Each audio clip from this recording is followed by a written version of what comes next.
Très belle nouvelle aujourd'hui du côté de l'Afrique de l'Ouest. Les trois leaders politiques, qui font l'actualité internationale, se sont une fois de plus prononcés pour remettre entre les mains de l'Afrique sa propre souveraineté. Cette décision historique, prise par le Mali, le Burkina Faso et le Niger, marque un tournant majeur dans l'histoire de la région, et a des implications profondes pour l'ensemble du continent africain.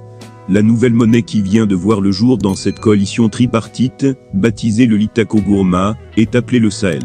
Cette dénomination symbolise l'engagement de ces trois pays à mettre fin à l'utilisation du franc CFA, une monnaie héritée de la période coloniale, qui a longtemps été critiquée pour son manque d'indépendance économique, et sa dépendance à l'égard de la France. La valeur du Sahel est particulièrement remarquable. Alors qu'un franc CFA équivaut à environ 0,015, un Sahel vaut maintenant 1,52 €. Cette transformation représente une augmentation significative de la valeur de la nouvelle monnaie par rapport à l'ancienne. Cela témoigne de la volonté des pays de la coalition de renforcer leur souveraineté économique et de s'affranchir des liens économiques hérités de la colonisation. Mais comment cette nouvelle monnaie peut-elle être soutenue ? La question est légitime, étant donné que le dollar américain, une monnaie de réserve mondiale, est adossé alors depuis la fin des années 70, bien qu'il soit principalement spéculatif. La réponse réside dans la capacité des pays membres de la coalition à exploiter leurs propres ressources naturelles.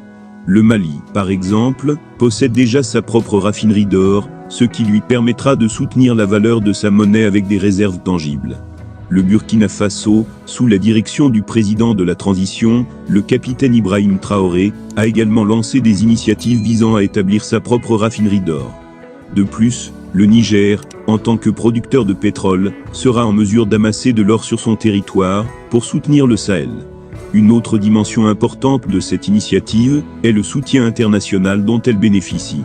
La Russie, la Chine et l'Inde ont exprimé leur engagement à soutenir les pays africains, qui cherchent à reprendre le contrôle de leur économie et de leur souveraineté monétaire. Cette alliance avec ces puissances mondiales renforce la crédibilité du Sahel, en tant que monnaie stable et fiable. Il est également essentiel de noter que la Banque centrale des États de l'Afrique de l'Ouest, BCEAO, qui gérait précédemment le franc CFA, n'est pas affiliée à la Banque des règlements internationaux, BRI, une institution de réglementation internationale. La BRI supervise plus de 60 banques centrales à travers le monde, mais la BCEAO n'en fait pas partie.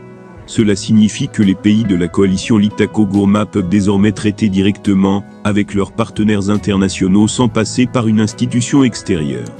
L'impact de cette transformation ne se limite pas à ces trois pays. Si le Sahel prend de l'ampleur, il pourrait remettre en question la dynamique économique de la communauté économique des États de l'Afrique de l'Ouest, CEDEAO.